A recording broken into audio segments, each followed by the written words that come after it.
ஒரு மகிழ்ச்சியான செய்தி. இதயம் நல்லெண்ணெயின் விலை லிட்டருக்கு ரூபாய் 105 குறைஞ்சிருக்கு. செப்டம்பர் 2023ல 1 லிட்டர் இதயம் நல்லெண்ணெயின் அதிகபட்ச விலை ரூபாய் 503. ஆனா இப்ப 1 லிட்டர் இதயம் நல்லெண்ணெயின் விலை ரூபாய் 398 மட்டும்தான் தமிழ்நாட்டுல. அப்ப இனிமே எல்லாரும் இதயம் நல்லெண்ணெய் வாங்கலாம் இல்ல? காஷ்மீரில் பெஹல்காம் அருகே பைசரன் பகுதியை சுற்றி பார்க்க சென்ற டூரிஸ்டுகள் 26 பேரை பாகிஸ்தான் பயங்கரவாதிகள் சுட்டுக் கொன்றது நாட்டையே உலுக்கியது.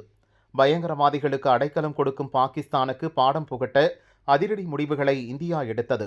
சிந்து நதிநீர் ஒப்பந்தம் ரத்து, எல்லையை மூடுவது, பாகிஸ்தானியர்களை வெளியேற்றுவது என இந்தியா நடவடிக்கை எடுத்தது.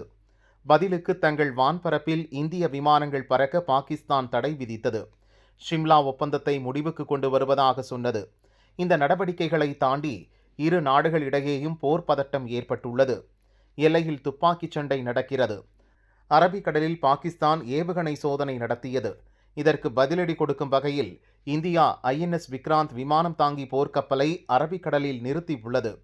இடைமறிக்கும் ஏவுகணைகளை ஏவி பாகிஸ்தானை மிரள செய்தது.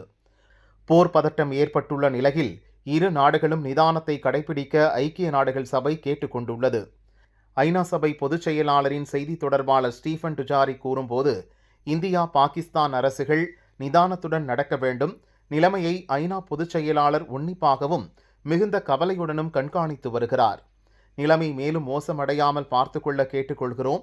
எந்த ஒரு பிரச்சனையும் பரஸ்பர ஈடுபாட்டின் மூலம் அமைதியாக தீர்க்கப்பட முடியும் என நம்புகிறோம்.